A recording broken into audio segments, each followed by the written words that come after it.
गंगा नदी के किनारे एक साधु रहते थे। वे न केवल विद्वान थे बल्कि उनके पास जादुई शक्तियां भी थी। एक दिन वे ध्यान में मग्न थे, तभी बांस की चोंच से एक चूहिया छूटकर उनके हाथों में आ गिरी। उसकी छोटी सी पूंछ व काली चमकीली आंखें थीं। उन्हें वह बहुत अच्छी लगी, पर घर ले जाने से पहले उन्होंने जादुई मंत्रों के प्रयोग से उसे एक लड़की में बदल दिया। वे उस लड़की को घर ले जाकर पत्नी से बोले, तुम हमेशा से संतान चाहती थी, तो लो आज से यही हमारी पुत्री है, इसे पूरी देखभाल व स्नेह से पालो। साधु की पत्नी भी अपनी पुत्री को देखकर बहुत प्रसन्न हो उठी। वह उसे राजकुमारी की तरह पालने लगी। साल बीतते गए, नन्ही लड़की एक सुंदर युवती बन गई। जब वह 18 वर्ष की हुई, तो साधु व उसकी पत्नी उसके लिए वर तलाशने लगे। साधु ने कहा, मेरी बिटिया का विवाह ऐसे व्यक्ति से होना चाहिए जो सबसे बड़ा हो। मेरे हिसाब से सूर्य ठीक रहेगा। पत्नी ने भी हाँ कर दी। उन्होंने जादुई मंत्रों के प्रयोग से सूर्य को नीचे बुला लिया।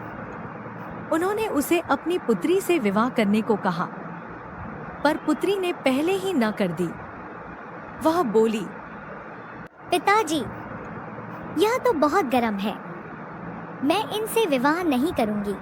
जो इससे भी बेहतर हो मैं उससे विवाह करूंगी। साधु निराश हो गए।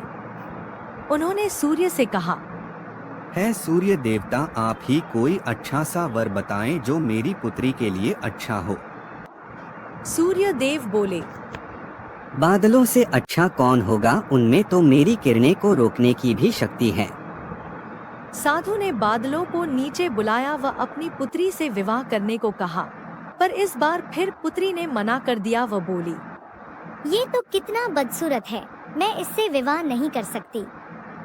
ये तो एक जगह ठहरते ही नहीं, इधर उधर घूमते रहते हैं।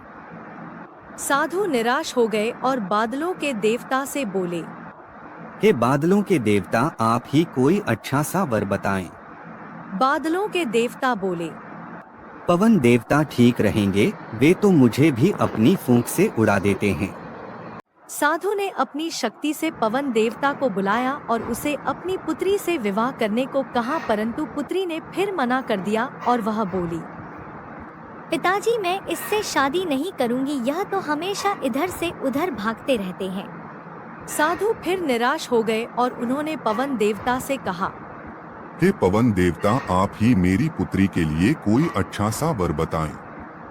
पवन देवता बोले, पर्वतों के देवता आपकी पुत्री के लिए अच्छे रहेंगे, उनमें तो मुझे रोकने की भी शक्ति है।